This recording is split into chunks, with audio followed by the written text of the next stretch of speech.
দেখতে দেখতে দুর্গাপূজা চলে এলো। শুভ পঞ্চমীর শুভেচ্ছা সকলকে। যেহেতু আমাদের বাড়িতে পূজা হয়, তো আমাদের পুরনো বাড়িতে মানে আমার কাকা শ্বশুররা যেই বাড়িতে থাকে সেখানে আমাদের দুর্গাপূজা হয়। তো আমরা সবাই মিলে গেছিলাম ঠাকুর আনতে, সব বাচ্চা পাটিরা গেছিলাম। তার মধ্যে বড় ছিল আমার শ্বশুরমশাই, বনি আর দাদাভাই।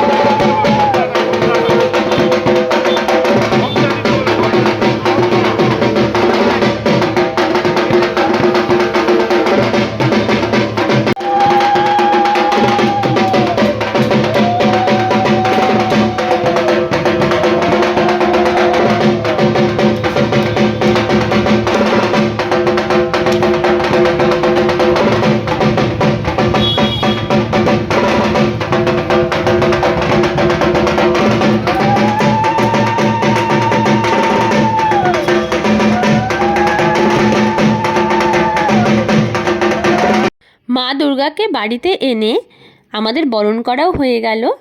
তারপরে যে পূজাটা হয় সেই পূজায় এখানে পুরোহিত মশাই করছিল বোধন। তো বাড়ির পূজায় কিন্তু একটা আলাদাই মজা থাকে, কারণ এই পূজার সময় সবার সাথে দেখা হয়, সবাই একসাথে পূজার কাজকর্ম দিনগুলো কিন্তু আলাদাভাবেই কেটে যায়, ভীষণই মজা হয়।